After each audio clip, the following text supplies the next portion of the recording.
కరీంనగర్ జిల్లాలో ఓ యువకుడి పెళ్లికి వరద కష్టాలు వచ్చాయి.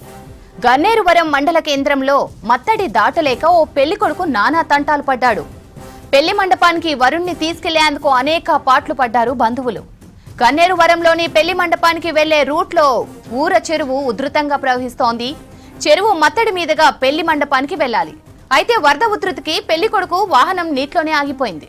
దీంతో వరద ప్రవాహం తగ్గుతుందని 4 గంటల పాటు ఎదురుచూశారు. ఎంతకు వరద తగ్గకపోవడంతో పెళ్లి కొడుకుని భుజాలపై ఎత్తుకొని మత్తడి దాటించారు బంధువులు. లో లెవెల్ కల్వర్ట్ సమస్యతో ప్రతి ఏడాది వర్షాకాలంలో తిప్పలు తప్పడం లేదని అంటున్నారు స్థానికులు.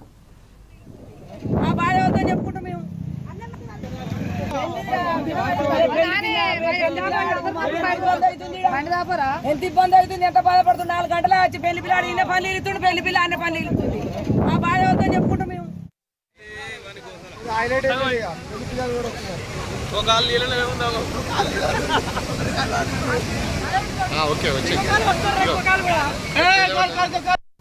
ఈ అంశానికి సంబంధించి మరిన్ని డీటెయిల్స్ వెంకటేష్ అందిస్తారు. వెంకటేష్, గన్నేరువరంలో వర్షాలు, వరద కండిషన్ ఏంటి? పెళ్లి కొడుకును మత్తడి దాటించిన ఘటన వివరాలేంటి? ఇది వరద కష్టాలు సామాన్యుల్ని వెంటాడడం చూసాం, కానీ మొట్టమొదటిసారిగా ఒక పెళ్లికి వరద వడ్డొచ్చి ఆ పెళ్లి దాదాపు 4 గంటల పాటు ఆలస్యమైన సంఘటన ఇది. ముఖ్యంగా ఈ గన్నేరువరం మండల కేంద్రం అనేది ఒక ద్వీప కల్పం లాగా ఉంటుంది. దానికి చుట్టూ ఎటువైపునా కూడా కొద్దిపాటి వర్షం వచ్చినా కూడా మొత్తం గన్నేరువరం మండలానికి రాకపోకలు బంద్ అయిపోతా ఉంటాయి. ఎందుకంటే ఈ మండల కేంద్రానికి 2 వైపులా కూడా పెద్ద భారీ చెరువులు ఉన్నాయి. ఆ చెరువులు మత్తడి దూకినప్పుడు వరదంతా కూడా కల్వర్ట్ల మీదుగా, లో లెవెల్ కల్వర్ట్ మీద కూడా పారుతూ ఉంటుంది. ఈ పారే క్రమంలో ఈ మండల కేంద్రానికి అటుపక్కన ఇటుపక్కన ఉన్న గ్రామాలకి కనెక్టివిటీ పోతుంది. అందులో భాగంగానే ఈ రోజు జగిత్యాల జిల్లా గుంజపడుగు గ్రామానికి చెందిన కొమరమల్ల అనే వరుణికి, ఇదే గన్నేరువరం మండల కేంద్రానికి చెందిన భాగ్య అనే అమ్మాయికి ఈ రోజు పెళ్లి జరగాల్సి ఉంది. ఉదయం 10 గంటలకు పెళ్లి ముహూర్తం ఉంది. ఈ పెళ్లి ముహూర్త సమయానికి అంటే ముందే ఆ పెళ్లి కొడుకు గ్రామం సమీపంలోకి చేరుకున్నాడు. కానీ తీరా అక్కడికి వచ్చేసరికి చెరువు, రాత్రి కురిసిన భారీ వర్షానికి చెరువు నిండిపోయి మత్తడి ఉధృతంగా ప్రవహిస్తా ఉంది. ఆ పడిన మత్తడంతా కూడా లో లెవెల్ కలవాటు మీదుగా ప్రవేశించడంతో రాకపోకలకు అంతరాయం కలిగింది. సామాన్యులంతా కూడా ఏ గ్రామానికి ఆ గ్రామం, అంటే గన్నేరువరం మండలాన్ని, తర్వాత ఇటు జగిత్యాల వైపు, సిరిసిల్ల వైపు, వేములవాడ వైపు మార్గంలో ఉన్న గ్రామాలన్నిటి కూడా కనెక్టివిటీ పోయింది. చాలా మంది సాధారణ పౌరులు అయితే పనులు వదిలేసుకొని మళ్ళీ వెనక్కి వెళ్ళిపోయారు. కానీ ఇది పెళ్లి కాబట్టి ఖచ్చితంగా చేరుకోవాల్సిన గమ్యం ఇది.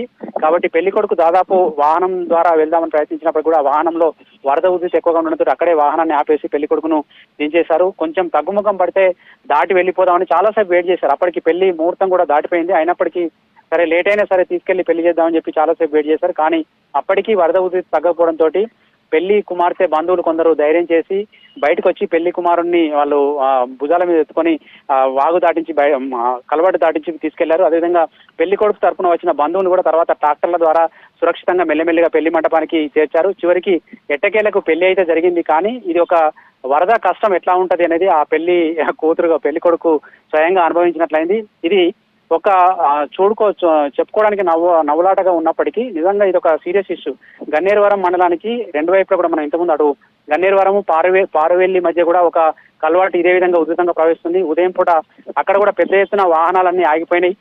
దాదాపు 30 ఏళ్ల క్రితం నిర్మించిన కల్వర్ట్స్ ఇవి 2 కూడా లో లెవెల్ వంతెనలన్నీ కూడా హై లెవెల్ వంతెనలుగా మార్చేస్తా ఉన్నారు. పైకెళ్లి కిందికెళ్లి నీరు పోయి పైకెళ్లి వాహనాలు వెళ్లే విధంగా బ్రిడ్జెస్ నిర్మించారు చాలా చోట్ల. కానీ ఈ గన్నేరువరం మండలం దగ్గర కూడా మాత్రం ఈ 2 కల్వర్ట్లు నిర్మించకపోవడం వల్ల ప్రతి వర్షాకాలం కొద్దిపాటి వర్షానికి ఇట్లాంటి ఇబ్బందులు ఎదురవుతా ఉంటాయి. అట్లాంటి ఇబ్బందిని ఈ రోజు పెళ్లి కొడుకు కొమరవెల్లు అనుభవించడం ఒక విచిత్రమని చెప్పాలి శ్రవంతి.